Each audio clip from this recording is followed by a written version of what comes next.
পড়ালেখা করে যে অনাহারে মরে সে। হীরক রাজার সেই সংলাপই যেন এখন দেশের বাস্তবতায় পরিণত হয়েছে। বারবার প্রশ্ন ফাঁস প্রমাণ করে দেশের শিক্ষা ব্যবস্থায় ভয়ঙ্কর দুর্নীতি বাসা বেঁধেছে। ডাক্তারকে ভগবান মনে করে সাধারণ মানুষ, অথচ দুর্নীতিকে হাতিয়ার করে প্রশ্ন ফাঁসের মধ্যে দিয়ে অযোগ্য কিছু জনকে ভগবান বানানো হবে নাকি শয়তান, এখন সেটাই সব থেকে বড় প্রশ্ন হয়ে দাঁড়িয়েছে। ডাক্তারি প্রবেশিকা পরীক্ষার প্রশ্ন ফাঁস এখন যেন সাধারণ ঘটনায় পরিণত হয়েছে। চলতি বছরেও নিট প্রশ্ন ফাঁসের গুরুতর অভিযোগ সামনে এসেছে, যার জেরে নিট পরীক্ষা বাতিলও করা হয়েছে।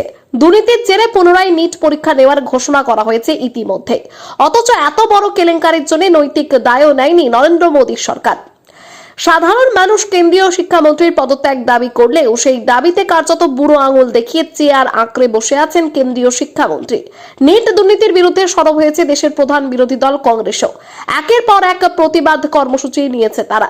সরব হয়েছেন বিরোধী দলনেতা রাহুল গান্ধীও। প্রবেশিকা পরীক্ষার অর্থনৈতিক বিষয়টিও সামনে এনেছেন রাহুল গান্ধী। শুধু নিট পরীক্ষার কথা যদি বলা হয়, চলতি বছরে নিট পরীক্ষায় অংশগ্রহণ করছে প্রায় 2.2 মিলিয়ন বা 22 লক্ষ ছাত্রছাত্রী। কোচিং, যাতায়াত, বইপত্র এবং অন্যান্য আনুষঙ্গিক খরচ যোগ করলে এই 22 লক্ষ পরীক্ষার্থীর মোট ব্যয় দাঁড়ায় প্রায় 1,32,000 কোটি টাকা। এই অঙ্কটি ভারতের সমগ্র শিক্ষা বাজেটের প্রায় সমান। 2026 সালের বাজেটে শিক্ষা খাতে 1,28,000 কোটি টাকা বরাদ্দ করা হয়েছিল। যদি ভারতের 5টি প্রধান প্রতিযোগিতামূলক পরীক্ষা নিট, জেইই, ইউপিএসসি, এসএসসি এবং আরআরবি ধরা হয়, তাহলে মোট ব্যয়ের পরিমাণ পৌঁছে যায় 3,05,000 কোটিতে। এই অঙ্কটি দেশের শিক্ষা, স্বাস্থ্য, বিজ্ঞান, শ্রম এবং নারী ও শিশু কল্যাণ এই সব ক্ষেত্রের মোট বাজেটের প্রায় সমান।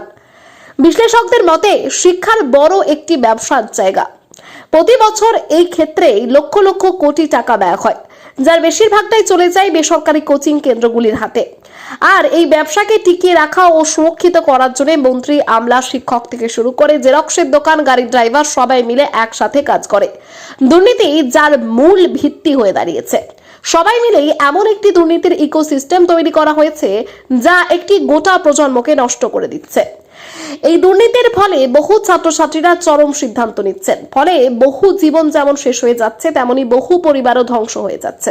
এই দুর্নীতি এখন সামাজিক রোগে পরিণত হয়েছে। আর যারা এই সিস্টেমের মধ্যে রয়েছেন, যারা এই সিস্টেমের মাথায় রয়েছেন, তারা তরুণ প্রজন্মকে বাঁচানোর কথা ভাবছেন না। ব্যক্তিগত স্বার্থে তারা দেশের ক্ষতি করছেন।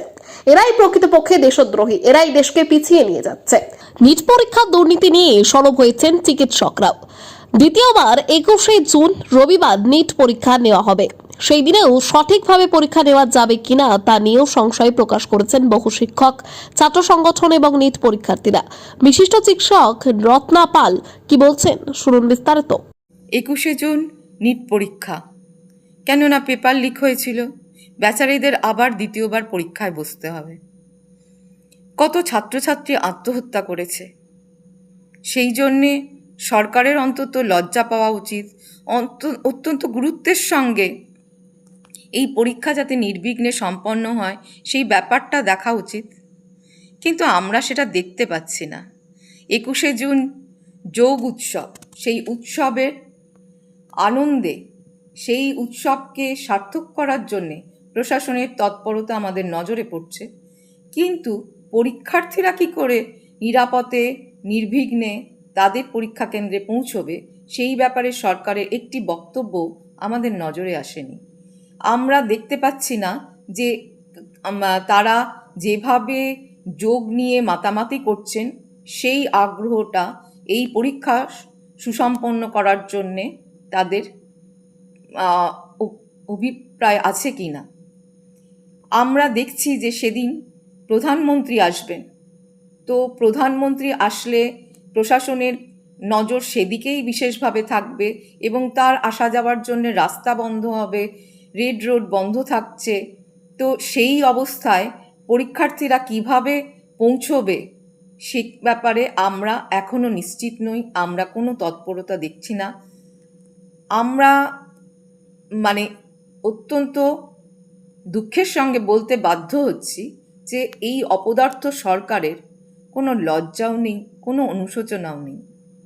হয়তো সেদিন দেখা যাবে প্রধানমন্ত্রীর সঙ্গে মানে কাড়াকাড়ি করে অন্যান্য মন্ত্রীরাও বসে বসে ব্যায়াম করবেন, এক নাক দিয়ে শ্বাস নিয়ে অন্য নাক দিয়ে ছেড়ে দেবেন। হয়তো সেইভাবেই ফুৎকারে তারা উড়িয়ে দিতে চাইছেন পরবর্তী প্রজন্মের ভবিষ্যৎ। আসলে তারা তো সব আরশোলা।